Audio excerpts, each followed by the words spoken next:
Star Trek, Lower Decks puts a hilarious twist on a famous quote spoken by Captain Jean-Luc Picard, Patrick Stewart, in Star Trek, The Next Generation. Following the adventures of the USS Cerritos, Lower Decks focuses on the lower-level officers like Lieutenants Brad Boimler, Jack Quaid, Beckett Mariner, Tawny Newsome, and their friends. Picking up about 1 year after the events of Star Trek, Nemesis, Lower Decks continues Star Trek's TNG era. Because of this, several characters from previous Trek shows have popped up on Lower Decks, including TNG's Captain Will Riker, Jonathan Frakes.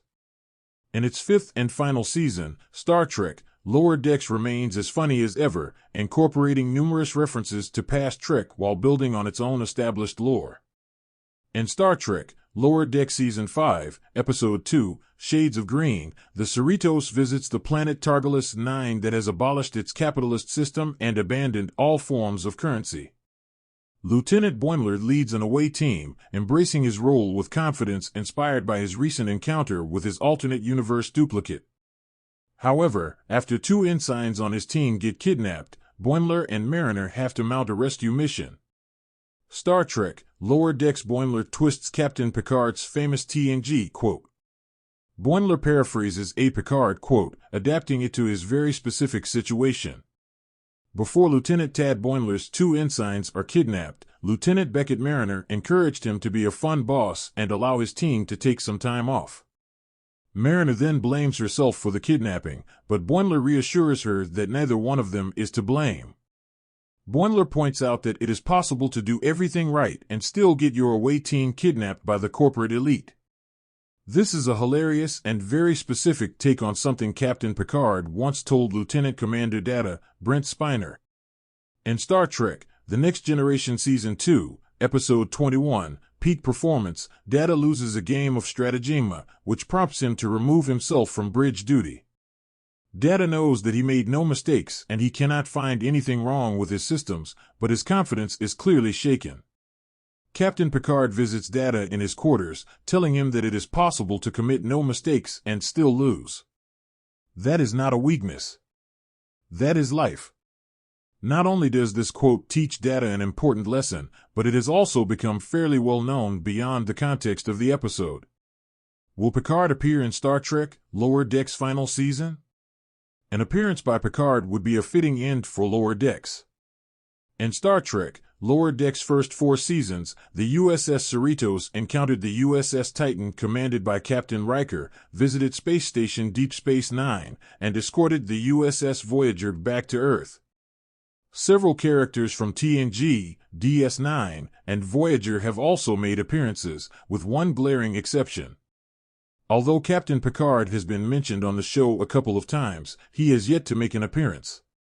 Considering Lower Decks is an extension of the TNG era, it just feels right for Picard to appear before the series comes to a close.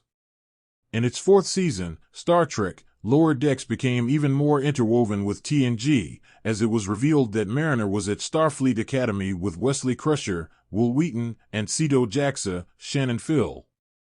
Former Starfleet cadet Nicholas Locarno, Robert Duncan McNeil, also returned as the big bad of Lower Decks Season 4 after being dismissed from Starfleet in TNG's The First Duty.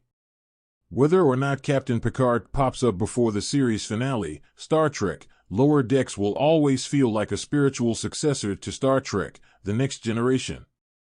In the vast universe of Star Trek, the scene begins in the Enterprise's bridge. Data is at his usual station, analyzing the latest stellar data while Worf, arms crossed, stands firmly by the security console. Commander Riker, looking as relaxed as ever, casually swivels his chair. Captain Picard, sitting with his customary stoic expression, observes the crew. The ship is peacefully gliding through the Alpha Quadrant when a distress call interrupts the quiet. "Captain," says Data, his voice as precise as ever, "we are receiving a distress call from the Malapropria sector. A freighter seems to be in need of immediate assistance." On screen, Picard orders, eyes narrowing. The view shifts to a grainy image of Captain Thrix, a nervous-looking alien with large eyes, a multitude of appendages, and an odd British accent. "Captain Picard." Thrix squeaks. "Thank goodness." Our ship has been caught in the gravimetric pull of a nearby star. We can't make it. How do you humans say it? Picard, embodying both dignity and command, responds, I understand. My crew will assist. Prepare to be towed out of the danger zone. Stand by, Captain Thrix. Thrix beams and replies, Thank you, Captain Picard. You're a real hero. Picard, with a small, confident smile, turns to his crew. Number 1, take us to the freighter. Mr. LaForge, prepare to engage tractor beams. And Mr. Data. Yes, Captain. Make it so. As Picard's words echo through the bridge, the crew springs into action. But it's Data, whose literal interpretation of instructions is both a blessing and a curse, who inadvertently initiates the chain of mishaps. Instead of setting the tractor beam to gently guide the freighter, Data, taking the phrase "make it so" as a personal directive, runs a program that simulates Picard's mannerisms.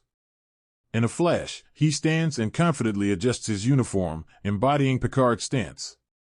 Captain, Data says, now speaking with the distinct timbre of Picard, I shall make it so. Riker raises an eyebrow, confused. Data, what are you doing? Data, ever so serious, clears his throat.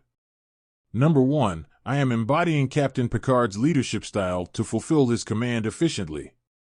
Surely, you agree this is logical. Geordi, watching from engineering, stifles a laugh. Data, I think the captain meant he wanted you to execute his orders, not become him. Ah, says Data, blinking in a rare moment of puzzlement. I misunderstood. Picard, slightly exasperated but clearly amused, sighs, carry on, Mr. Data. And perhaps a little less drama. As Data reconfigures the tractor beam, a loud thud is heard from the hallway. The door opens, revealing Wesley Crusher, clutching what looks like an ancient Earth artifact, a large pitcher of iced tea. Wesley, Picard asks, baffled, why on earth are you carrying that? Wesley looks puzzled. Captain, you said make it so. And, Commander Riker thought you were asking for some iced tea. Earl Grey, iced. Since it's, summer on Earth. Riker, suddenly chuckling, raises his hand. I may have mentioned once or twice that the captain is fond of a certain drink. Picard can't help but crack a smile. Very well, Wesley. Set it over there. But before Wesley can comply, the ship jolts slightly as Data activates the tractor beam. Instead of smoothly connecting with the freighter, the beam overshoots, accidentally locking onto an asteroid nearby. Alarms start blaring. Data, release that beam. Picard commands. With a deadpan voice, Data replies, Yes, Captain. Making it so. The tractor beam disengages from the asteroid, but with a twist of pure misfortune.